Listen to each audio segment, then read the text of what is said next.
The views and opinions expressed in this podcast do not necessarily reflect those of any major corporation whatsoever. Well then, Bunzilla, Mecha Bunzilla, King Bundra, the twin fairies of Bunthra Island.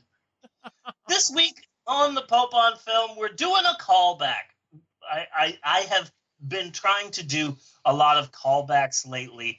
I mean, we've done over 125 goddamn episodes. We have over 225 individual tracks on SoundCloud. We create a shit ton of content. Yes.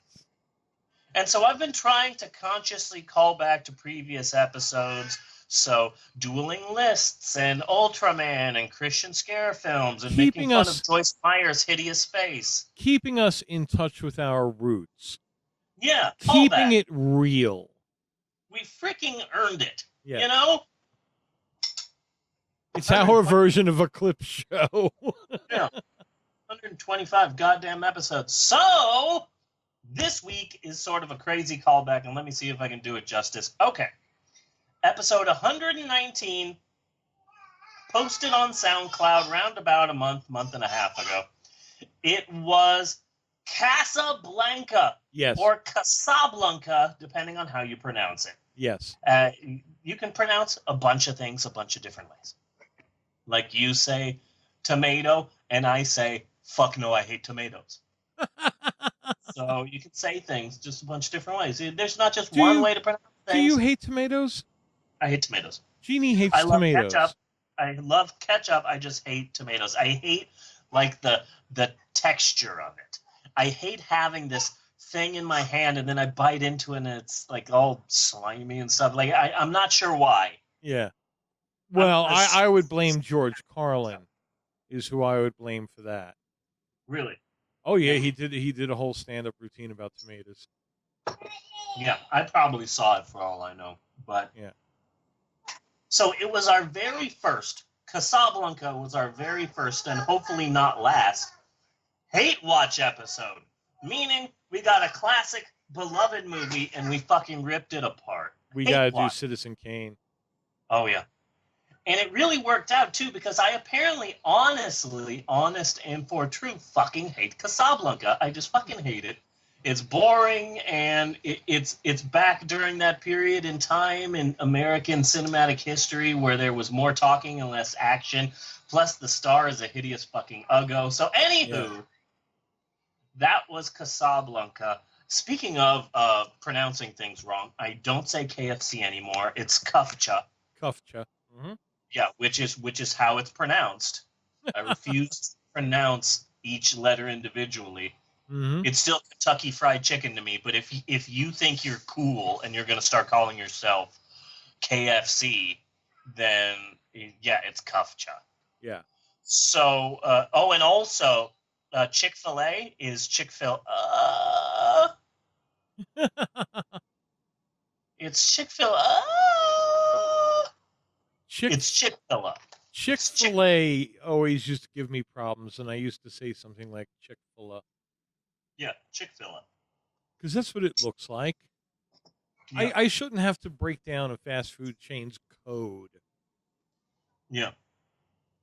I had a hard time with Chick-fil-A for the longest time because Chick-fil-A came out as being anti-gay and we hate gays and screw gays and we're going to throw stones at gays and we're not open on Sundays because of Jesus. Yeah. And so we said we're not going to eat at Chick-fil-A anymore. But then right next to my old bookstore in Sacramento was a Chick-fil-A, but it was a franchise store and it was opened by the nicest and most liberal Asian family in the world. And they were super nice and super friendly and they were open and friendly to everyone regardless of sexual orientation, and they would hire me to come in and do story time for them and to pay me back.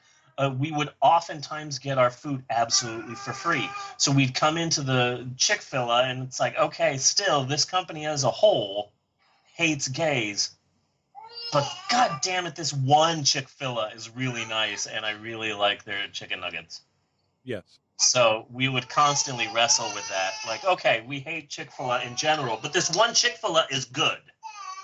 This Well, one that's is but see now I am wondering if that's not a corporate move somehow. Like, like they may be morally opposed to us, and by us I basically mean sane people. yeah, Okay. But that doesn't mean that they don't want our money. right. So they may be opening up like alternatively themed Chick-fil-A's. Yeah, Like the one I in gotcha. particular, that could have a very Japanese flair. Yeah. You All know, right, welcome to Chick-fil-A. yeah. Would You know, you like a chicken churro? I'm thinking possibly Chick-fil-A goth. You know, Yeah. Welcome to Chick-fil-A. yeah. Do you like one of our dark chicken meals? Yeah. You should never eat the Turkey Club while Mercury is in retrograde. All of our dark chicken specials comes with a clove cigarette. Yes. Try and the a Nine Inch chicken Nails breast. song. Yeah. Try the chicken breast. It has bacon. Yeah.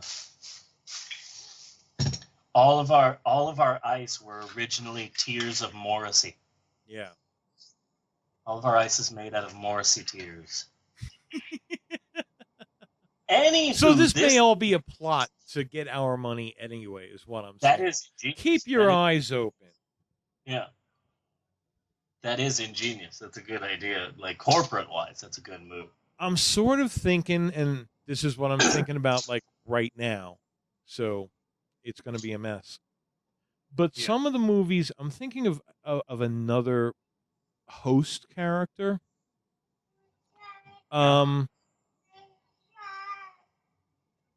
What movies out of the public domain? What movies would Alex Jones like? I don't know. I'm thinking Horror Express. I'm thinking Horror Express would be a good one to start spinning a conspiracy story out of. Okay. Yeah. You see where I'm going? And Yeah. pick movies that fit that narrative, which means I could possibly find some political intrigue movies or something like that. I mean, these shows don't necessarily have to be horror, but I think it would be really cool if they had a theme. Yeah. Especially if we're just doing 13 episode chunks. Yeah. I'm sorry, that just was like coming to me and I had to get it out there. No, it's okay. So this week we're taking the concept of the Hate Watch episode and we are flipping it on its head. Yes. With this historic episode, our first ever Love Watch episode. So this week we have chosen a recent film that may or may not be good, and we are both Bunny and I have agreed that to be absolutely in love with this movie no matter what. Yes. And as a result of that, I can honestly say that this week may very well end up being the single most challenging episode of the Pope on Film ever created. Yes. Because this week we are covering the 2016 Kevin Spacey Talking Cat movie and the single greatest movie in the history of cinema. Yes. Known as 9 Lives. Mm-hmm. Oh my God, what an amazing movie. Shame on you, Oscar Academy. Shame on you. No. I thought this was the movie that Kevin Spacey won his Oscar for. No, I'm pretty sure he won his Oscar for the multi-Oscar award-winning film K-Pax. Yes. Pretty sure it was K-Pax. Well, I'm sorry. I said that this film was an amazing motion picture. No. What a truly astounding piece of modern art. I feel like a better person. Yeah. I feel like a better person. I feel like something inside of me became clean. Yeah, I wept openly Yeah. from this film and its sheer brilliance. I wept from my eyes, my nose, my ass, just all over. I stopped I wept fucking my hard. dog. I wept hard tears, hard like my cock, because this film really did awaken me. It awoke me all over. Yes. It awoke my eyes and my chest, and it awoke Mr. Bilbo from the Shire that is my pants. And primarily because at the center of this film it is the rugged, manly, handsome, and not at all closeted star, Mr. Sexy as Fuck, Kevin Spacey. Yes. His casting in this film is absolutely perfect, and I'll tell you why. When you think rugged family man who is building a massive phallic building / penis monument, who is also strangely obsessed with turning his son into a man, you most definitely think of the rugged, manly Mr. Kevin Spacey. God, what a great fucking movie this is. Yes. Yes. And what a unique performance by Mr. Kevin Spacey. This is why he is the genius actor of our times. Excuse me, Yeah. I'm getting just a little choked up over this.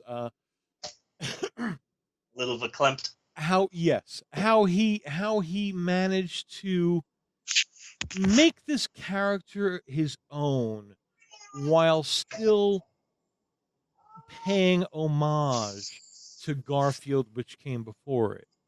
Oh, yes, absolutely. You know, Yeah. I mean, how do you pack that much into one performance?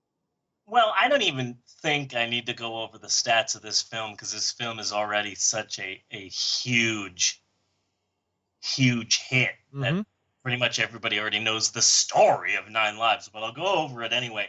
This movie came out the same day as Suicide Squad, and boom!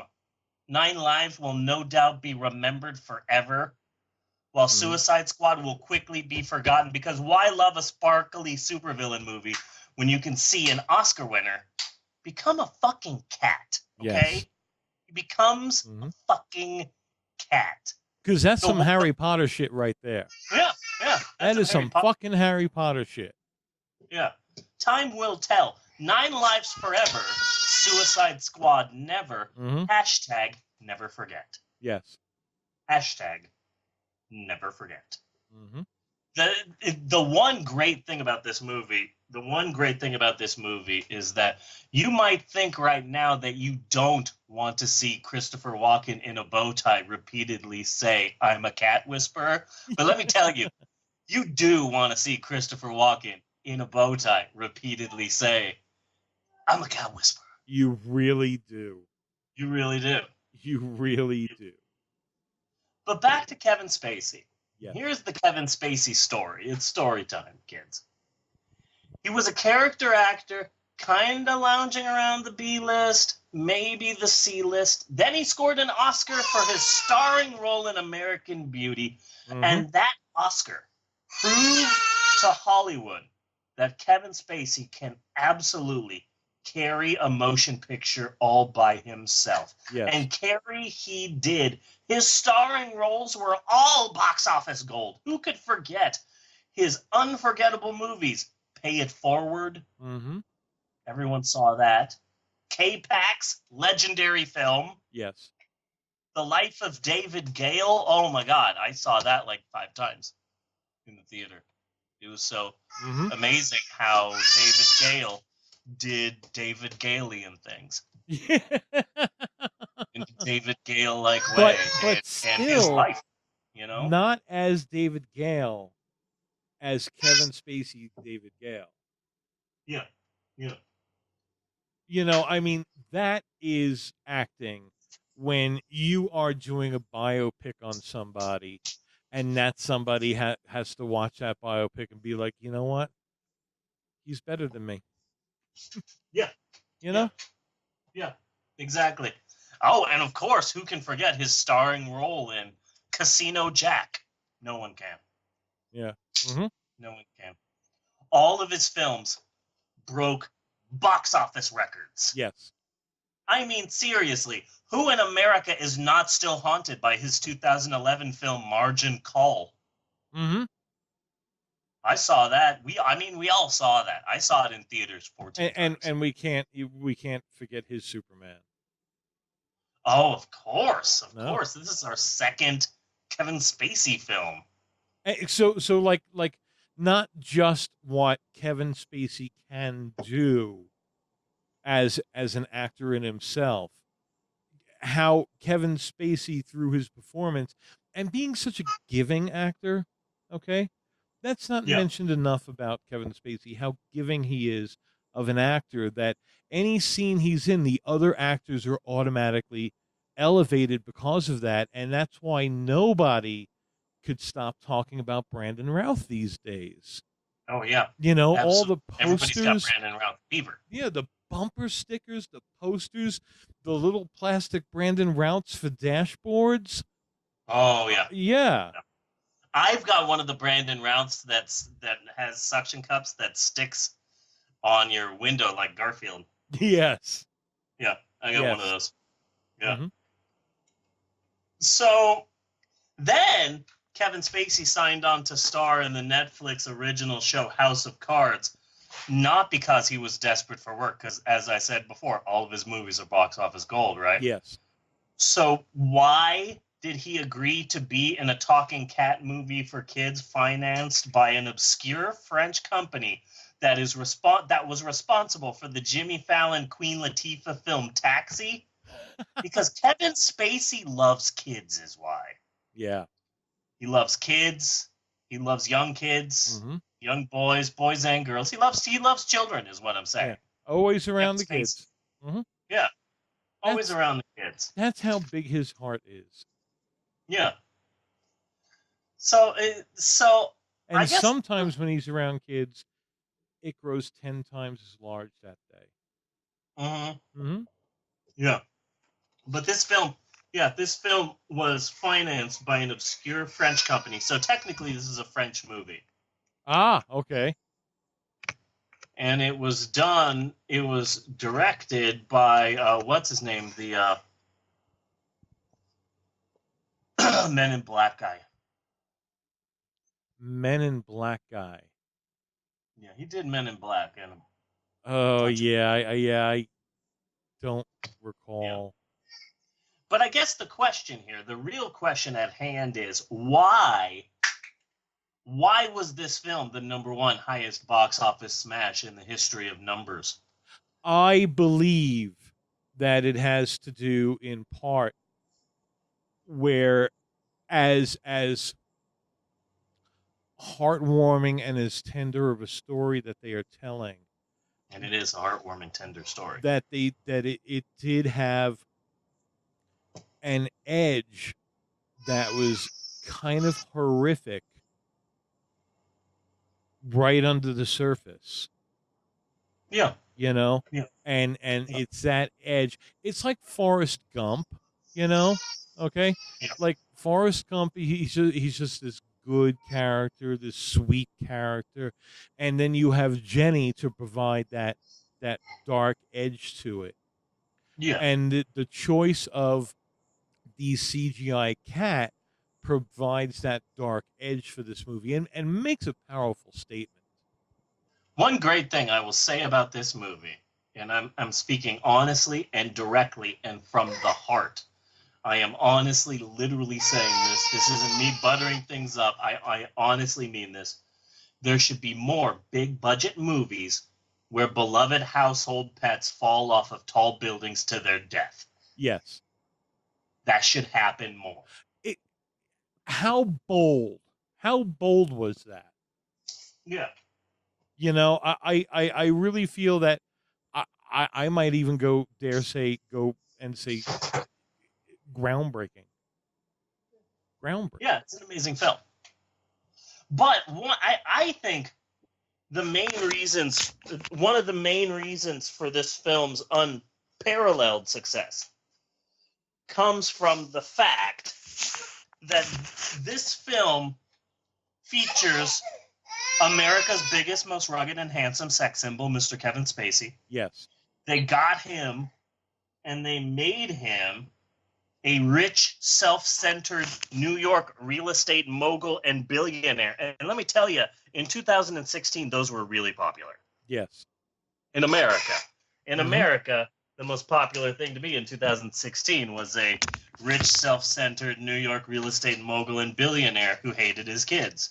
Who really needs to put his name on his buildings. Yeah, who needs to put his name on everything? Yeah, Mhm. that's still really popular in America. People have billionaire fever. Mm-hmm. Big popular thing in in America right now. I think I'm playing fetch with my daughter. Eleanor keeps giving me this ball, and then so I toss it, and then she's fetching it and then giving it back to me. I'm playing fetch with my 11-month-old. I do that like every day at work. You gonna get the ball, Eleanor? You gonna I'm get the ball? busy. You gonna get the ball? Go get the ball. There it goes. There it goes, Eleanor. Go get it. You can teach her how to count at the same time. So you go 1, 2, 3, and pretty soon she'll be saying it with you. But on Eleanor's side, what Eleanor is really saying is, Father, you must take the orb and put it in a secret, protected place. All of life depends on this. I like to think that what she's saying is, Father, you are coming to the defense of Kevin Spacey and 9 Lives. You got some big balls. You really got some balls. Yes, you didn't do. get the balls right there. The balls right there. Go get it. Go get it, Eleanor. She's actually listening to me, so that's surprising. Yeah. Yeah. But apparently the company made this film called Taxi, and it was a French film about these detectives, and they're trying to solve a crime, and they have a futuristic taxi that has like powers and stuff. So they used this futuristic super taxi to solve crimes. And the film was so big in France that they made like 3 or 4 different taxi movies. And the film was so big that they said, you know what? We're going to get this film, and we're going to make it in America, in New York City, and it's going to be huge. So who should we get? We should get the 2 biggest stars in America in the mid-90s. I know, Jimmy Fallon and Queen Latifah. Those 2 will be the detectives, and then we'll get a New York taxi, turn it into a super taxi with powers. Yeah. This film is unstoppable.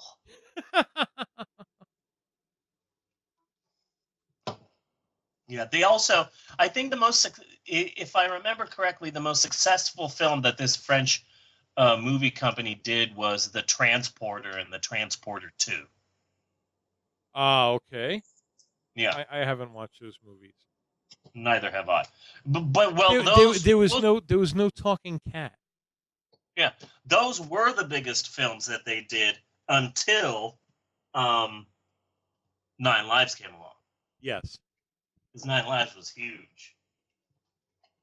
9 Lives was just massive. I remember Set their world on fire. I remember Barack Obama made one of his last things that he did in office was make the day that the movie came out 9 Lives Day. Yes.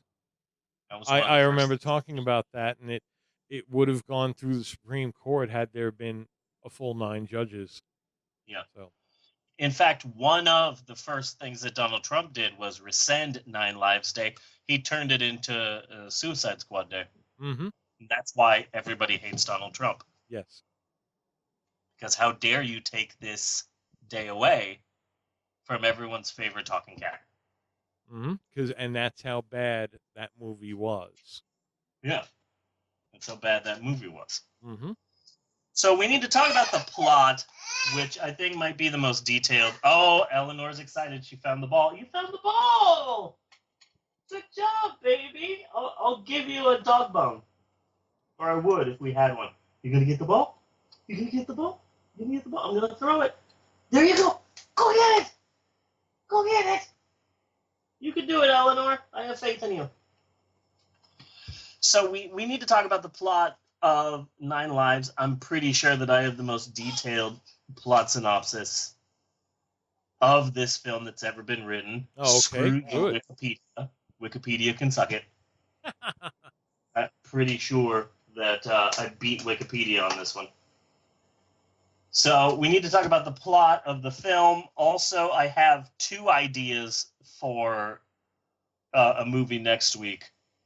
Okay. One of them I'm kind of looking forward to. I'm both looking forward to them, but for absolutely different reasons. But before we get to that, maybe we should take a break. Should we take a break? We should take a break. We should take a break. We will be right back with more of the Pope on Film after these commercial messages. Eleanor, play us out. Play us out, Eleanor. Go do do do do do. Do do do do do. Can you do that, Eleanor? Can you play us out? No, you just want me to throw the ball? Okay. There you go. Go get it. Go get it. Do do do do do. Do do do do do.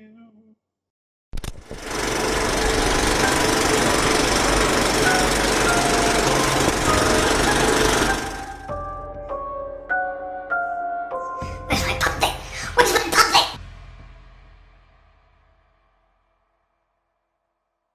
Blue softballs.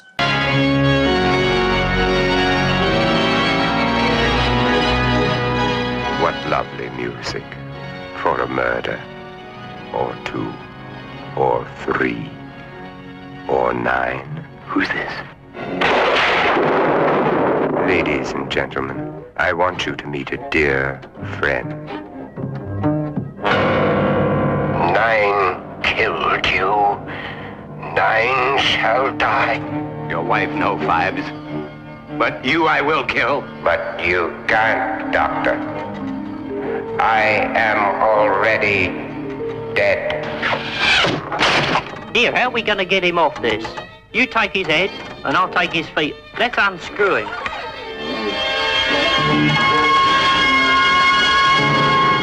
Dr. Fives, who samples the finer things of life in his own inimitable way. A glass of oil, some bats. Frogs? Frogs, yes. And a glass of blood. A glass of ale in the bloody middle of nowhere.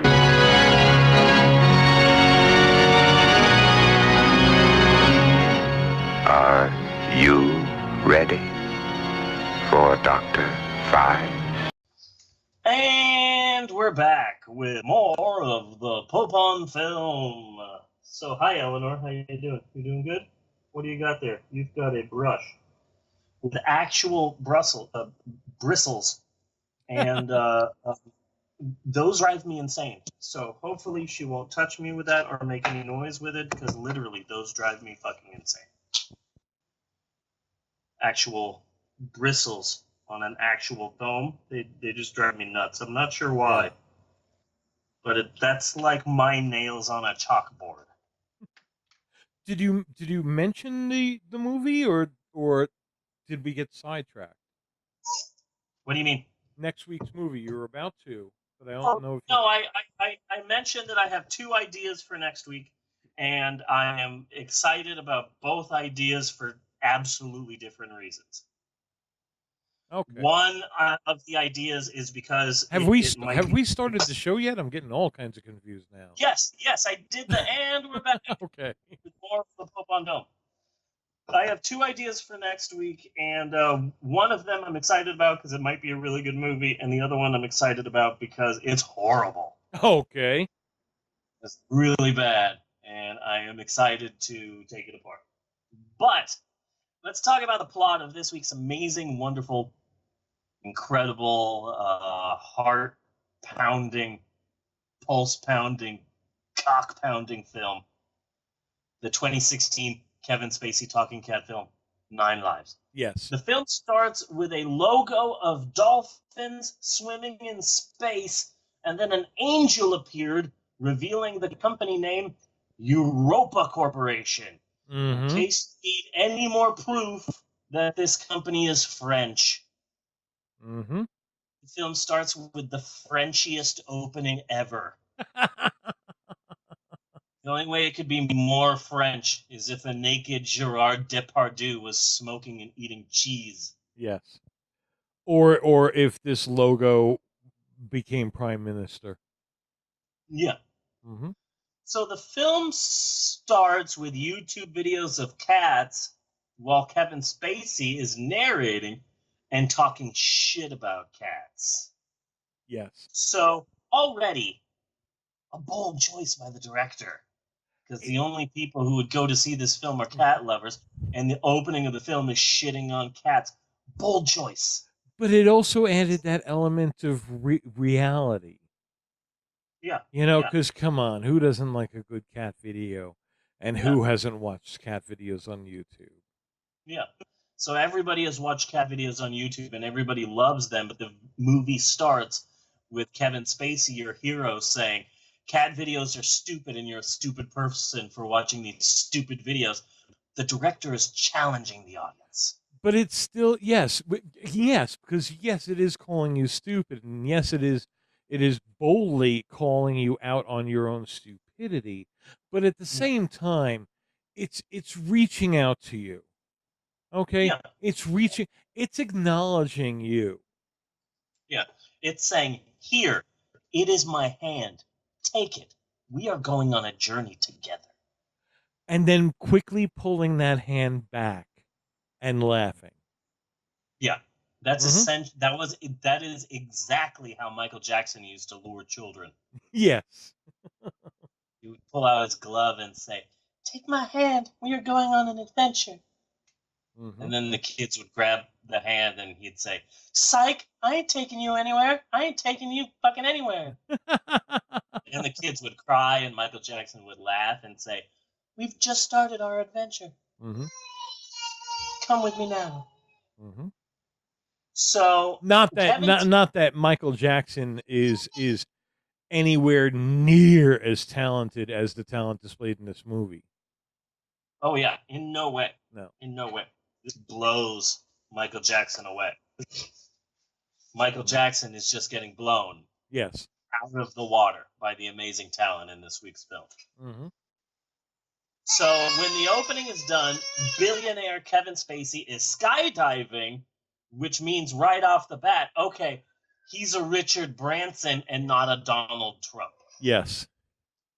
There's two different types of billionaires. There's the Donald Trump and there's the Richard Branson. If the first time you see Kevin Spacey, he had dumb hair, okay, he's going to be a Donald Trump. But no, he's doing some crazy ass skydiving move. Boom, you're a Branson. That's exactly correct. But I like the bold choice that they used throughout the movie, not just here. Mhm. In the CG work that is obviously intentionally below industry standards. Intentionally cheap. Yes. Yeah, it's like the CGI doesn't mean to be actual CGI. It's a parody. Right, exactly. The CGI And when used. and when you see I do a lot of CGI. When you see CGI like that in a movie, you can't help think, damn, you're a fucking genius. Yeah. You're a fucking look how that it's beautiful. It's beautiful. It's like the sky is just not a CG sky. The sky is so obviously a CG sky. Yeah. I thought that it was a nice callback to other fake CGI skies. Like I imagined Tommy Wiseau appearing in the film and Yeah. oh, hi Kevin Spacey. Mm-hmm. How are you doing? I did not hit her. I picture he would be driving the yellow submarine. Yeah. Yeah. Like it would be the yellow submarine, the whole top would just be Tommy Wiseau holding on to a really little wheel. Yeah. Yeah. So Kevin Spacey, in the beginning of the film, Kevin Spacey is skydiving and belittling the manhood of his oldest son / assistant Yes. because only men skydive. Mm-hmm. For being a children's film, this movie focuses a lot of attention on male manhood, probably because the star Kevin Spacey is just so manly. Yes. He's just so rugged and manly. Like when you think of a man, you think of Kevin Spacey. You can't help but think of Kevin Spacey. Yeah, that's why when you go to a bathroom in like India, there'll be a drawing of a stick figure woman in front of the woman's bathroom, but in front of the men's bathroom, it's just a picture of him in K-Pax. Yes. Because when you think man, you think Kevin Spacey. Mm-hmm. So Kevin Spacey is the only man alive who can honestly and truly call Chuck Norris a pussy. Absolutely. This is what we're talking about with Kevin Spacey. Yeah. And he's skydiving and he's landing on top of his building, and the whole time a bold choice. We're going to purposefully use bad CGI. What did they use to make Leo the Lion? Okay, we want worse than that. It's a bold choice. It's a great movie. Yeah. A great movie. The film shows that Kevin Spacey is really obsessed with his new tower. It has to be the biggest, bigger than the one in Chicago. Mm-hmm. He wants his giant phallic symbol to be the biggest.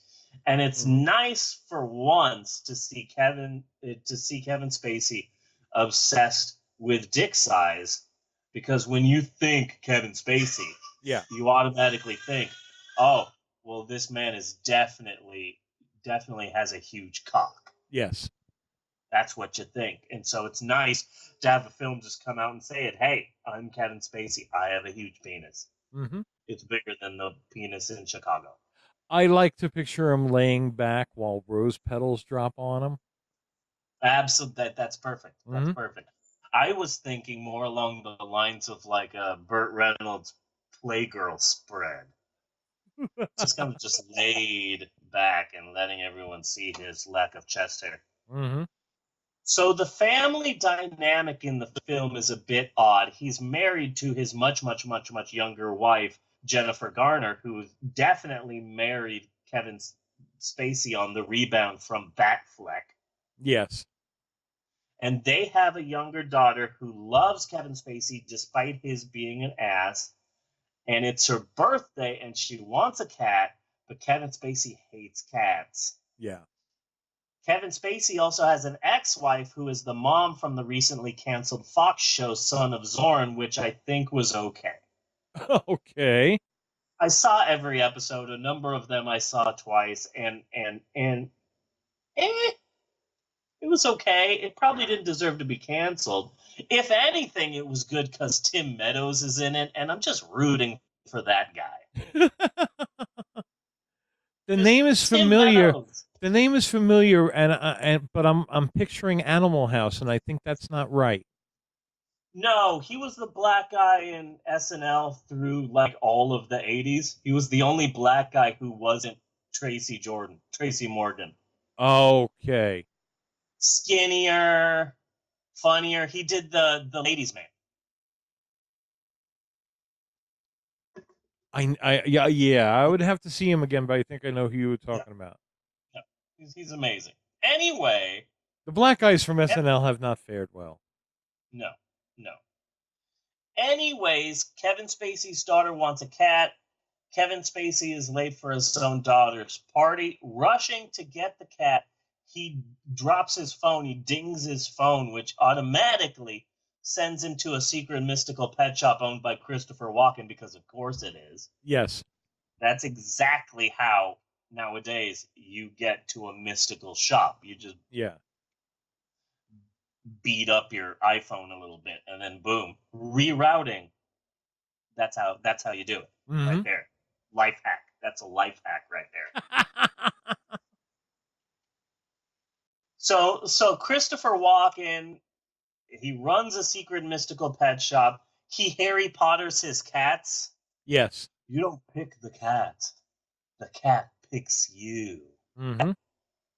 And Kevin Spacey goes away with an older, scruffier cat named Mr. Fuzzy Pants, the real star of the And movie. let me say that this film will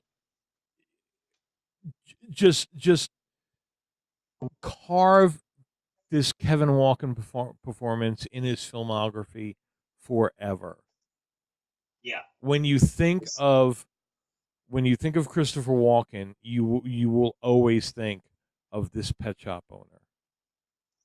Yeah, and it's amazing because I thought that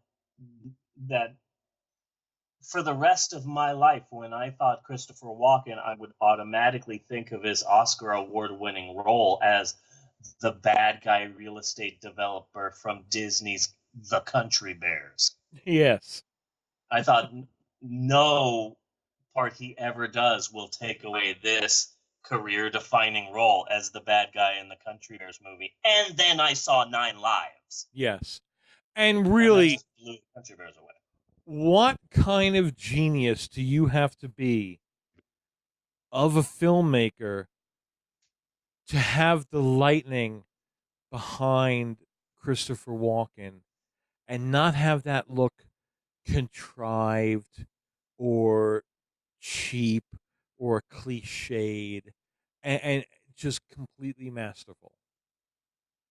Yeah. Amazing scene. A bold choice. Yeah. A lot of directors who shy away from shots like that, we call them pussies. Yeah. Okay? Yeah. We call them pussies. I'm talking to you, Francis Ford Coppola, and don't think I don't see you sneaking back there, fucking Martin Scorsese. I see you both. Oh yeah. Yeah. They would not have the balls to have tried something like that. Absolutely not. Absolutely not. So at the Magical Cat store, Kevin Spacey learns that another building will have a slightly taller penis than he has. Yes. So in a mystical rainstorm, he goes to the top of his building to yell at and then fire one of his generic-looking white people. Yes. I kept confusing the generic white company person that he fires with his older son. Yes, but look at the statement that makes. It also plays into the rivalry, that father-son rivalry that we had seen earlier on the plane. Yeah.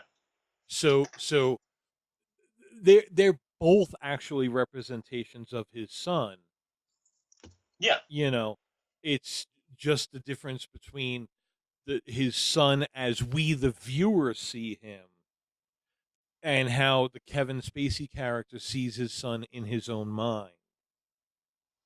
Yeah, the director is making you not just think about magical talking cats, but also about race, about family, about generations of men growing up. Basically, this is Shakespeare. Yes. Yes. This is right up there with some of Shakespeare's greatest works. Mm-hmm. Midsummer Night's Dream, A Midsummer Night's Dream 2, The Revenge, A Midsummer Night's Dream 3 in 3D. I'm getting more of a 12th Night feel for it because basically Kevin Spacey is imprisoned in the cat. Yeah. And it's wildly funny. Yeah. 12th Night 2, 24 Nights. Mm-hmm. 12th Night 3, which is actually a prequel called 6 Nights. Yeah. Amazing stuff. This is right up there with Shakespeare. That's how good this movie is. Mm-hmm. So Kevin Spacey is on top of his building in a rainstorm to yell at and then fire one of his employees. He's in a magical rainstorm. There's a lightning strike. Kevin Spacey is thrown. He is dangling on the edge of the building with his cat in tow, and his employee, whom he just fired, does not save him. Mm-hmm.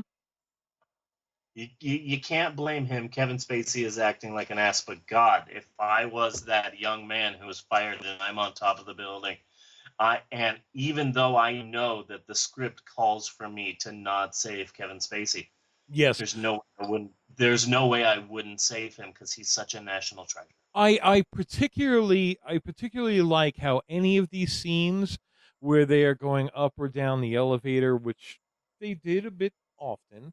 Yeah. I love how they give that tip of the hat to Doctor Who, where when they are in the elevator is clearly transparent and you could see everything in the background going past you. But whenever the elevator stops and they have to get off, the elevator is solid, Yeah. Yeah. almost Yeah. concrete looking. Yeah. Again, the audience is trying, the director is trying to challenge the audience by changing the very fabric of reality. Yes. Mm-hmm. This is the director, a French director. I believe the director's name is Frenchie von Frencherstein. Yes. And in the director's commentary, if you have the Criterion collection of Nine Lives like I do, Mhm. the director says, in these elevator scenes, I try to wake up the audience from their dreamy, sleepy nighttime. I show them that life is not life, but life. And that really moved me. I actually got that as a bumper sticker. Yes. It's 10 times bigger than your normal bumper sticker because I wanted to get all of the wording in right. But it's also a way in which, again, he's reaching out to the audience and taking your hand and saying, don't be afraid.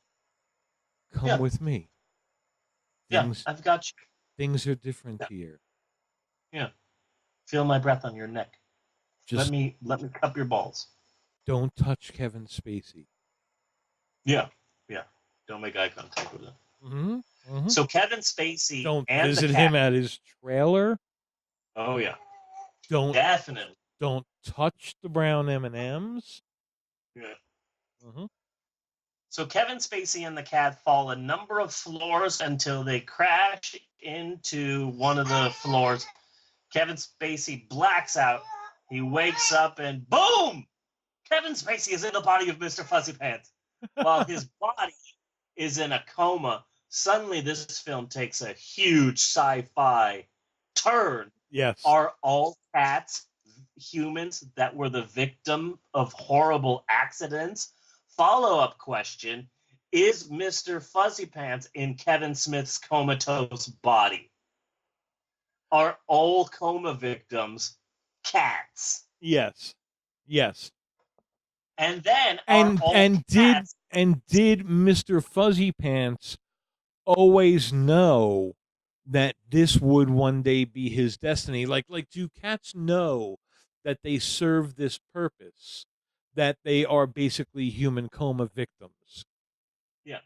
Or conversely, contrarily wise, are all cats just rich human assholes?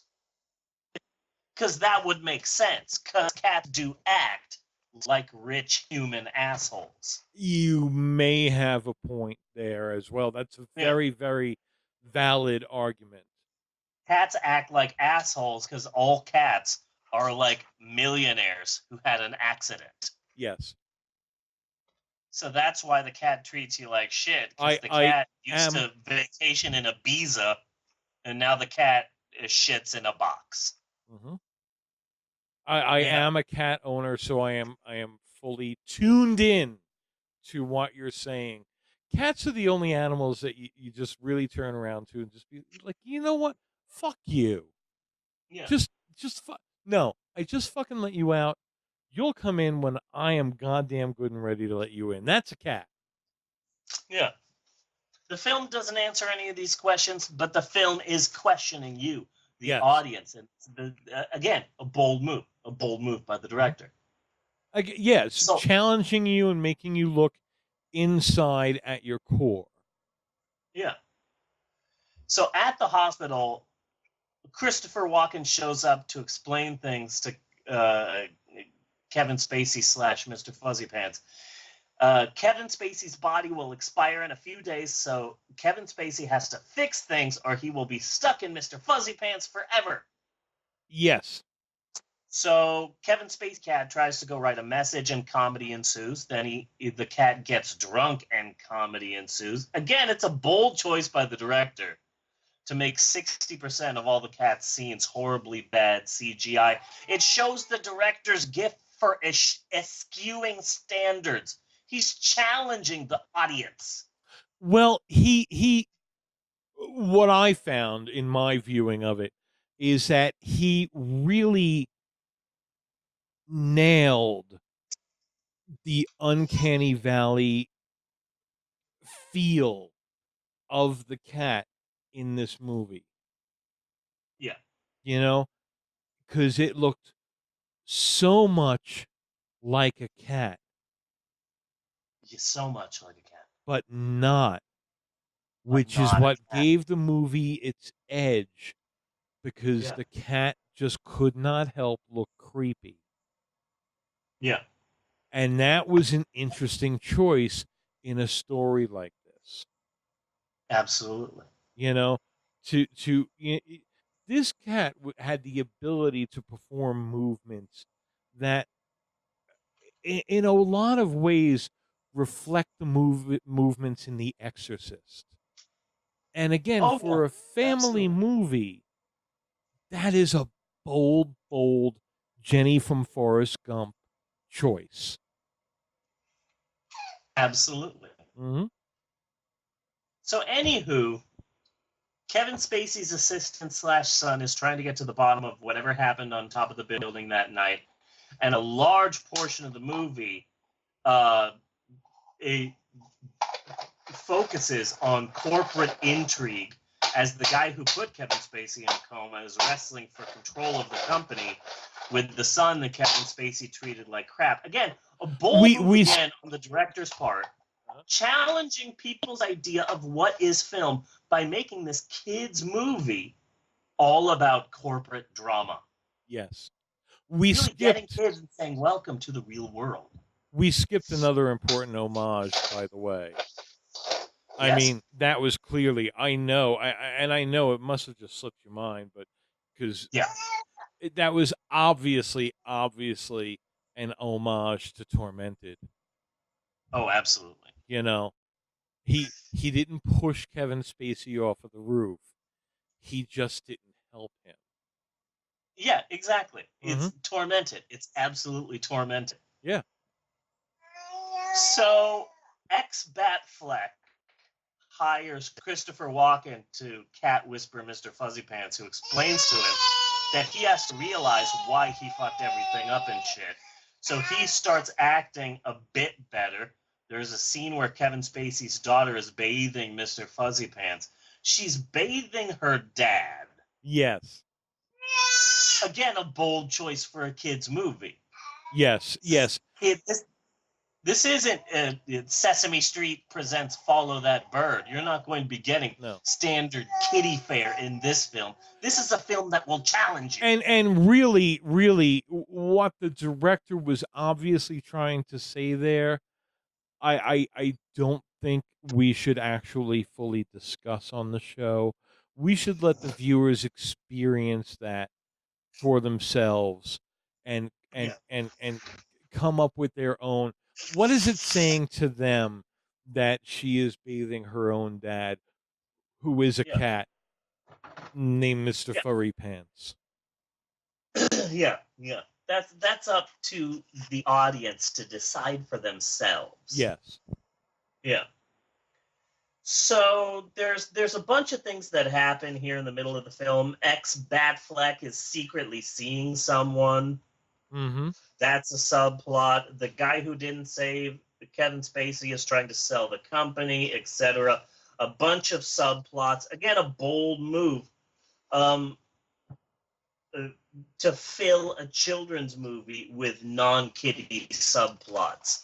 Yes. Like you normally don't go to see, like, I can't wait to see this Charlie Brown animated movie because I like Charlie Brown films, but I hope the film focuses on Charlie Brown's mom secretly having an affair. Yes. That doesn't happen. But in this film, it does, because the director is trying to challenge people. Yes, and just like that, but like if they did, okay, that would have blown the lid off of, the late 60s animated holiday specials. It would have launched that genre into a whole new place. Absolutely. Mhm. Absolutely. Anyway, Kevin Spacey eventually realizes that, hey, I kind of treated my wife and kid like shit.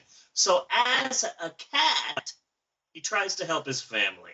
Yes. Meanwhile, the daughter starts to really slowly realize just who Mr. Fuzzy Pants actually is. Mm-hmm.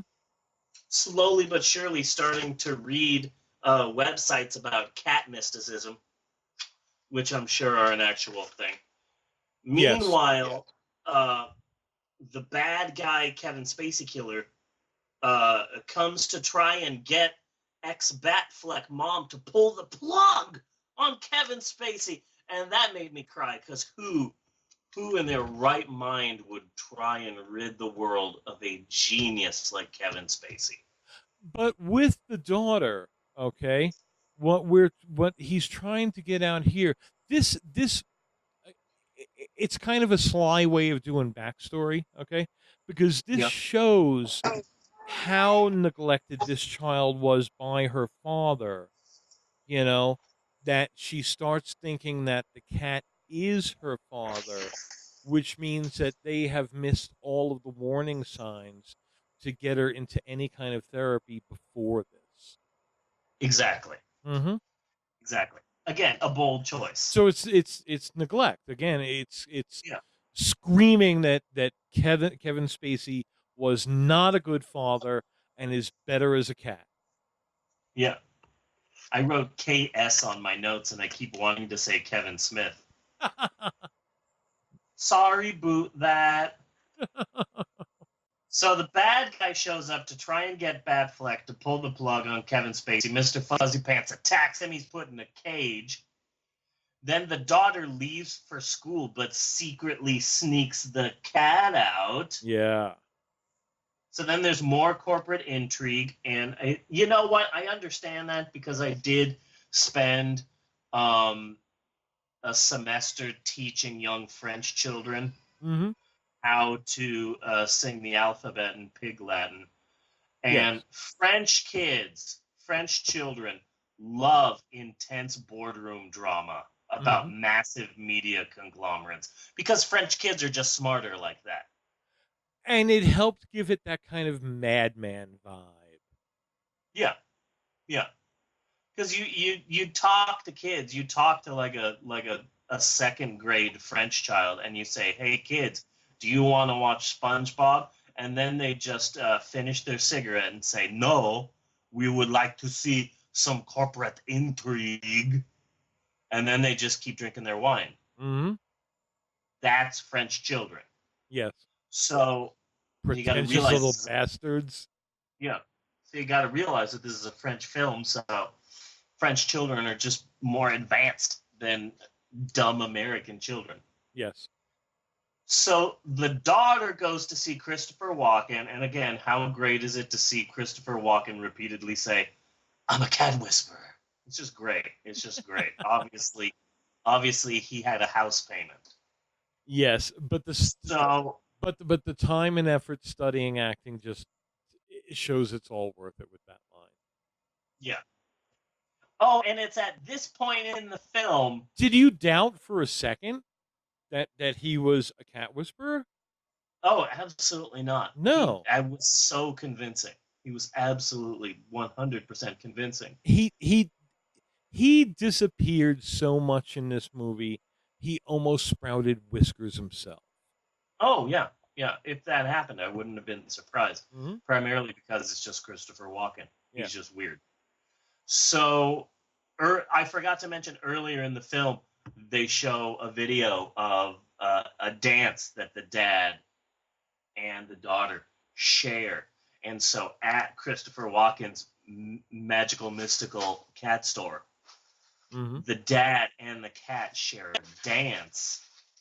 And again, a bold choice to have a scene featuring a young girl and a cat that seemed vaguely romantic, bordering on creepy.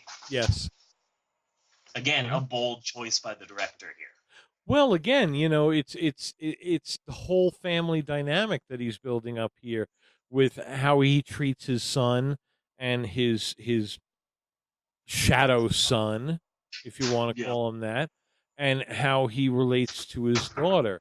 It's all a little askew, in the same way the CGI graphics are askew. Yeah, a lot of askew.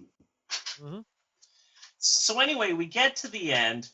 Batfleck is close to pulling the plug on Kevin Spacey, and the daughter gets Mr. Fuzzy Pants a chance to admit that he's actually Kevin Spacey, but instead, Mr. Fuzzy Pants sacrifices that chance and heads to the tower to try and stop his oldest son, who might be committing suicide and jumping to his death. Again, this is a children's film. Yes. What a bold choice to have a character seemingly trying to kill himself. Again, this is skewing norms. Well, that just screams, wake up, children, wake up. Yeah. This is you real still life. live, right, exactly. You still live in the real world. Yeah. And it sucks. Sure. You're going to see a kid's film, a child's film, a family film for kids, but guess what? Your mom is fucking someone else. And the people you love die.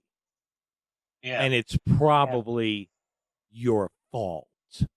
And people want to kill themselves. This is called suicide. Bold move. But it turns out this kitty's got teeth. Yeah.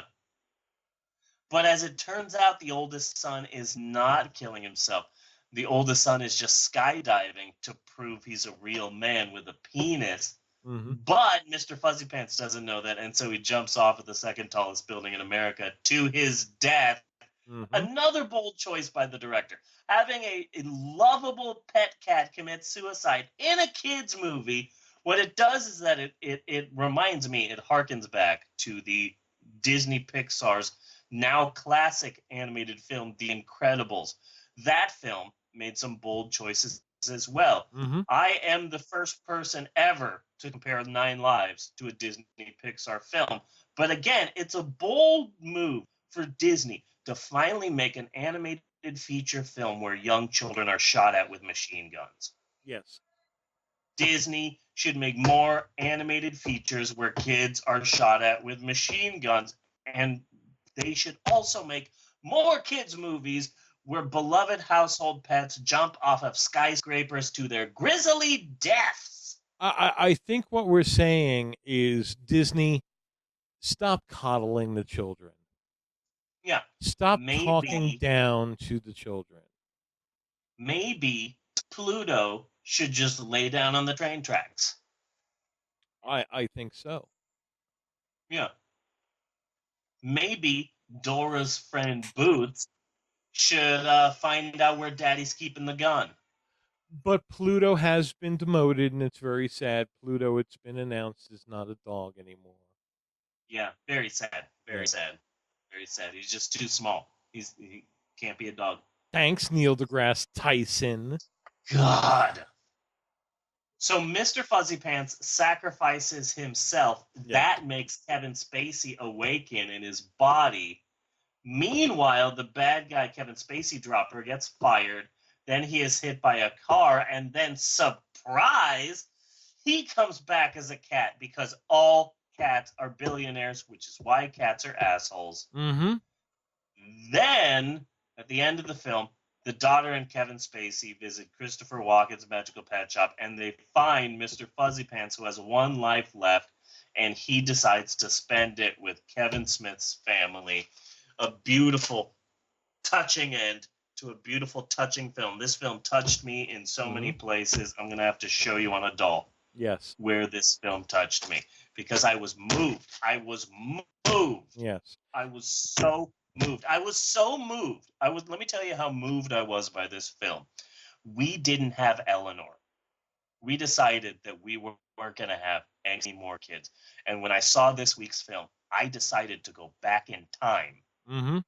and make my wife and I have another kid. Yes. It was a good So move. the only reason that we have Eleanor And is because this week's movie moved me so much. I traveled back in time and impregnated my past wife with my future. it had to be done. It had to be done. Yeah. I Yeah. would have done the same had I could. And that was an excellent synopsis of the movie, but still, even with all that, my favorite scene was the driving scene when Kevin Spacey was driving down the road, and I was just watching that scene thinking like, man, it must be just so cool to be rich. How Yeah. cool is it to be rich that you can speed down a city street, cutting in and out of traffic, disregard for any kind of human life except your own. That should be everybody's ideal. Yeah. You know who taught Kevin Spacey's character to drive? Who? Dr. Stephen Strange. Ah, yes. Makes Yes. sense. They were both distracted drivers. That makes sense. Yeah. They were both distracted drivers in 2016. It makes perfect sense. But you've got to admit that right there, that is capitalist nirvana. Oh, yeah, absolutely. You know, Absolutely. Yeah. fuck the little people. Yeah. Fuck midgets. Yeah. Wow. What? That was amazing. This you? What is me? This is Amber. Okay. So I only ate what you gave me. Oddly, I think we only picked up suck ass. Yeah, okay. I don't think they caught all of that, honey. FYI. So I have 2 ideas for next week. Okay. For next week's episode. Both of them I'm really excited about for completely opposite reasons. Number 1, I have not seen this film yet. It's a new Netflix original. It's coming out in America on Netflix, but this is a big budget feature film that came out in England. But apparently in America, it's deemed not important enough to come out in American theaters. Okay. It's a Netflix original. It's new, and it's called Mindhorn. I sent you, I think, the trailer. Okay. Yeah, you sent me something, and I've been seeing the trailer. I don't know, man. I'm iffy on that. Well, one of the main reasons why I want to see it is that I saw it and I go, okay, this looks pretty good. But then it hit me that the guy who plays Mindhorn is the guy who was hit on by old Greg. Okay, that puts it in a completely he's- different he's- league now. Yeah, he's one half of the Mighty Boosh. You know what, Greg? Maybe I was being a bit hasty there. Maybe I was just playing a game with you. Games. Love games. So that's I was kind of excited about Mindhorn, but once I put that 2 and 2 together, then suddenly this movie is a lot more interesting to me. Yes, it is. This is a big budget movie by one half of the Mighty Boosh, and it does feature. I've seen the previews a couple of times. It does feature one or two people that were also in the Mighty Boosh, so it does look interesting. It looks like it's either going to be horrible or brilliant. Yes. So that's one movie I want to see. Okay, that is strong in the running. Okay, there's another movie I want to see Okay. next week. It's called Twilight. Don't give me that, oh God, honey. Of all the people in this house to say, oh God, honey, you are not allowed to say, oh God. I am. You are not allowed to say, oh God, to this. I am. Because you know what? The book does not make the movie. The movie does not make the book. She was obsessed. Wait a second. Obsessed. Do you not like Twilight because the book was better? Yes. She loved all of those books. She was obsessed with all of those I books. was not obsessed. We had to go to a Walmart at like 12:30 in the morning because you finished one book and had to have the other one. That is obsession. No, it's not. That's my love of reading. Obsession. If you want to talk about my how I liked to read the Twilight books, and then compare that to my love of Supernatural. Go ahead. Okay. And then Okay. see if But it was it's the word this obsession. But it was Actually, this Steve. kind of behavior in the 80s that caused Fabio. Okay? You don't want to be responsible for causing the teens Fabio How would I be held responsible for that?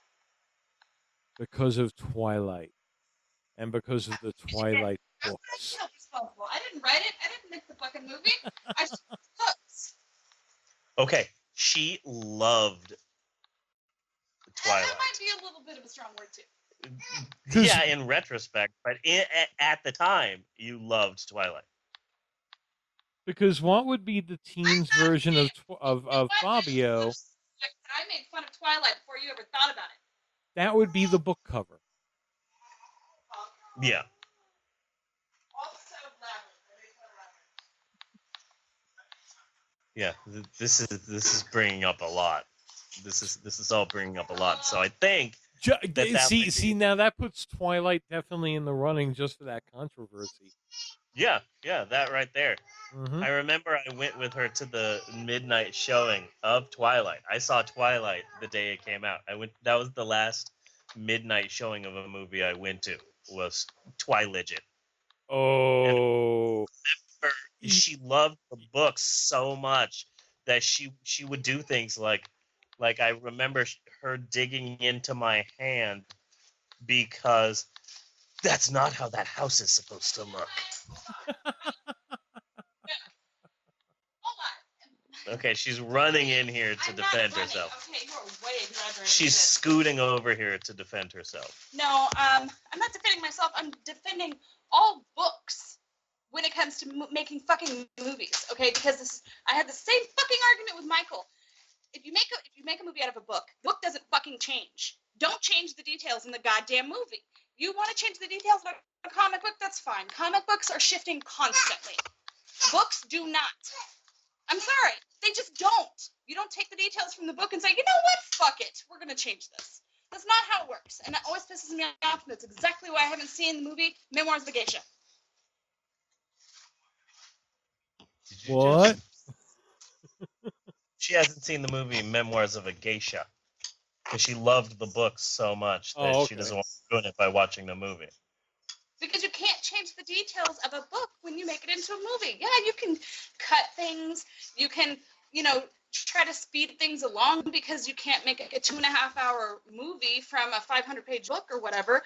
But the small details, like the color of things or, the way things look, you don't change those.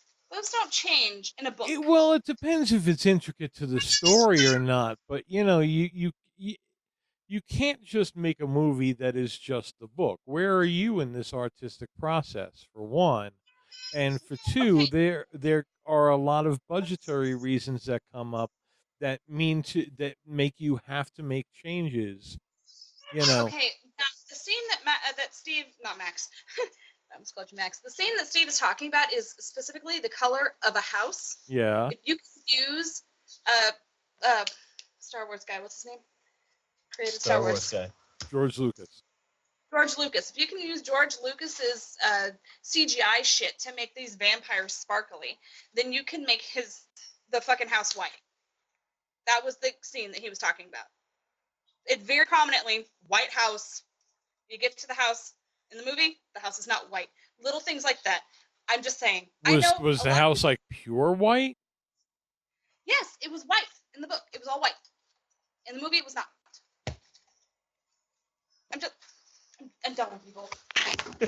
I'm done. She's storming off in a huff. I'm not throwing off. Well, Well, I'm kind of thinking that he might have cut it because an all white house is kind of stupid, but that means that he fully approved of sparkly vampires.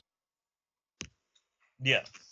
So, like, the decision is, sparkly vampires, that's good. White House? No, I gotta get rid of that.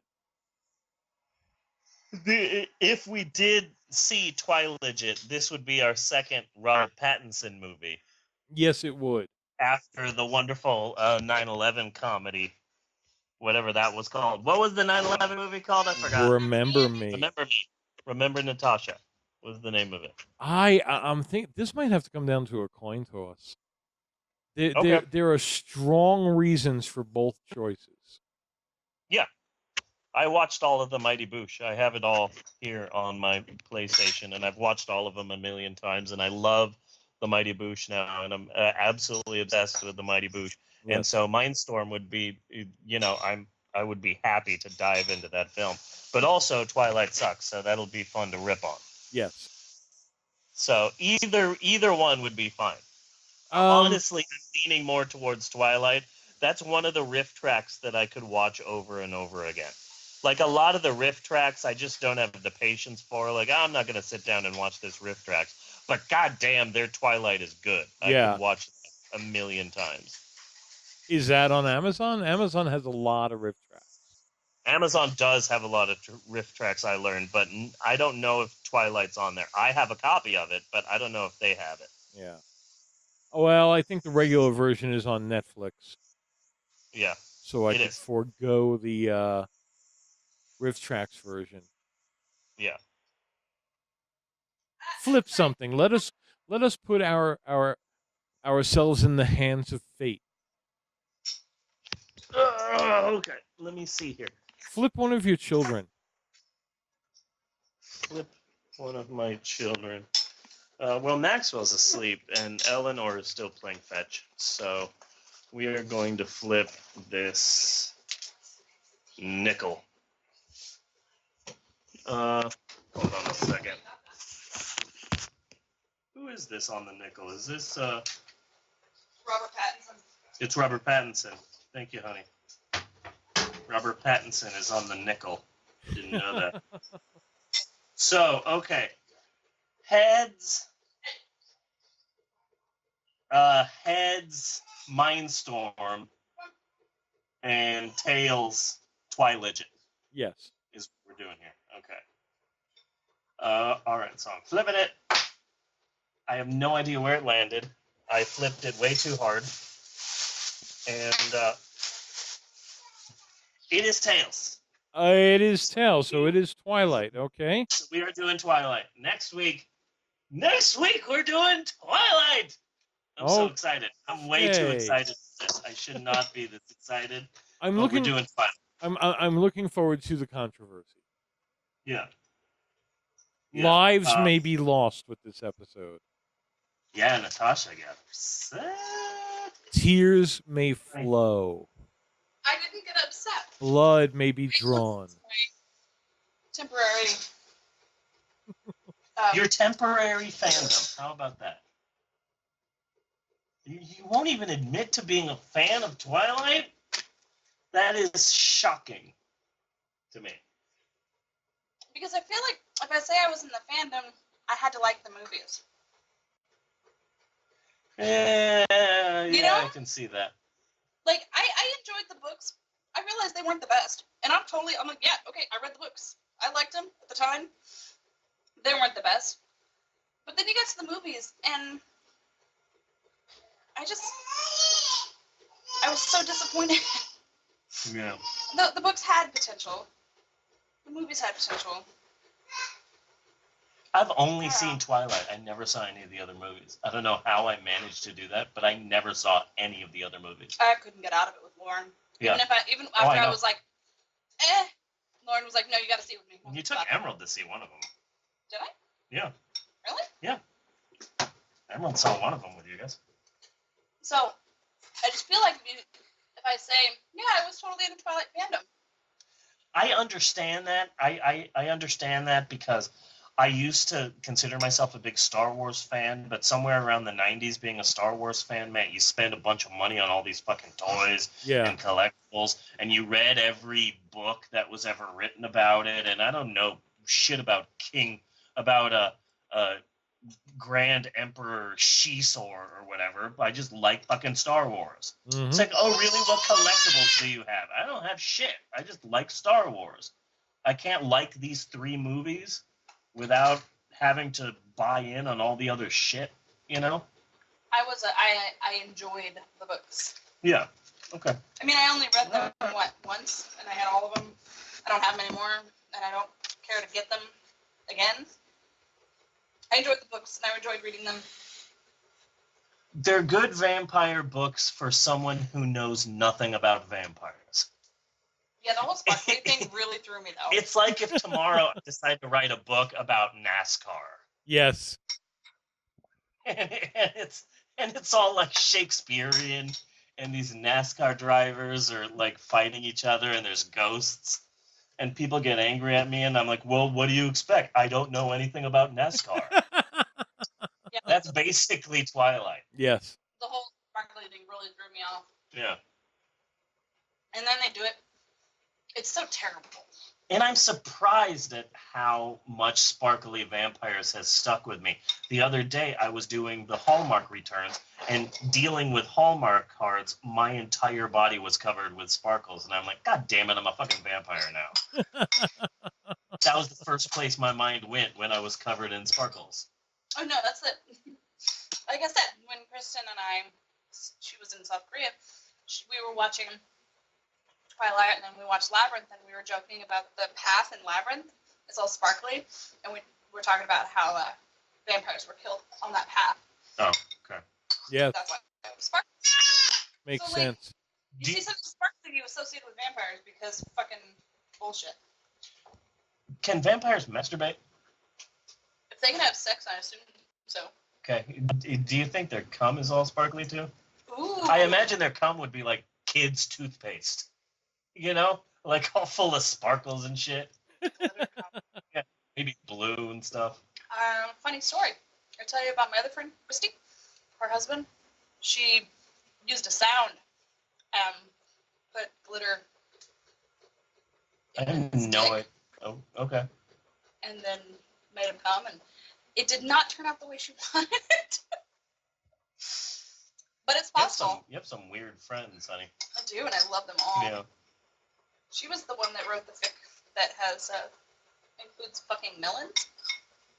Okay, you're never allowed to And- put anything inside of my penis. Oh, come Okay.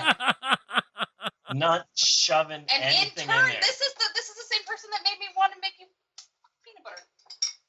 Fuck peanut butter? Oh God, there was a weird little film. I don't know, a YouTube porn thing or whatever. I don't know, but it was this guy who would masturbate with a very small vibrator. His In his urethra? his cock was split like a hot dog. Oh God. Body modification. I hate when they do that. Like down most of his cock from I don't know if it was a body modification or if it was just from him using the vibrator. Well, probably from body modification. I mean, we're still talking about AA battery size. In his urethra? Yeah. Yeah. I mean, It's horrifying. yeah.